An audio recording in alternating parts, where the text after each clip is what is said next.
দুইবার। কি মধুর সম্পর্ক, কি প্রেম প্রীতি ভালোবাসা। আম পাঠান, লিচু পাঠান, ইলিশ পাঠান, কিন্তু গিয়ে ফেরত আসেন খালি হাতে। আমার পানির ন্যায্য হিসাবটা আনতে পারেন না, বরঞ্চ নতুন চুক্তি করে আমার বুকের উপরে দিয়ে রেল লাইন নির্মাণের সমঝোতা চুক্তি আপনি স্বাক্ষর করেন। আমাদের দেশে আসলে গানের কথায় এখন মিল আছে। গান গায় শিল্পী, তলে তলে ব্যথা। আসলে সত্যি আওয়ামী লীগের সাধারণ সম্পাদক সেতু মন্ত্রীর তলে ব্যথা আছে। এক একদিন এক একটা নতুন কথা আবিষ্কার করেন। আবার আবিষ্কার করলেন, আজকে পত্রিকায় দেখলাম মমতার জন্য নাকি আমরা তিস্তার পানির শেয়ার পাচ্ছি। আরে গোপাল, এত মন্দ আমাদের। নগদের কাছে সব গ্রাহকই প্রিয়, তাই তো সারা দেশে ক্যাশ আউট চার্জ সবচেয়ে কম।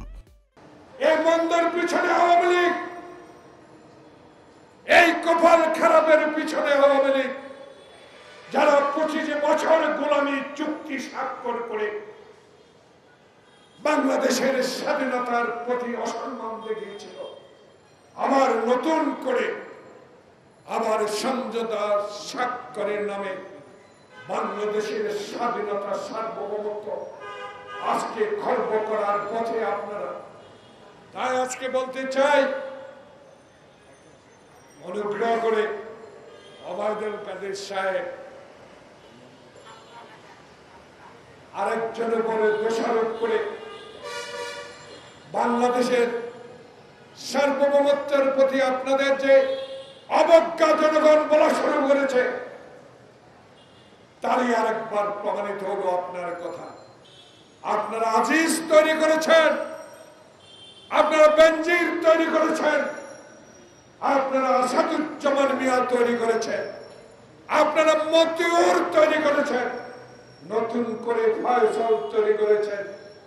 এক এক কাণ্ড তৈরি করে মানুষের দৃষ্টি অন্যদিকে সরাবার জন্য ছাগল কাণ্ড করেছেন।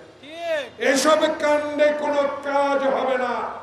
বাংলাদেশের মানুষ শহীদ জিয়ার দল তারেক রহমানের নেতৃত্বে আজ অত্যন্ত সুদৃঢ় অবস্থায়।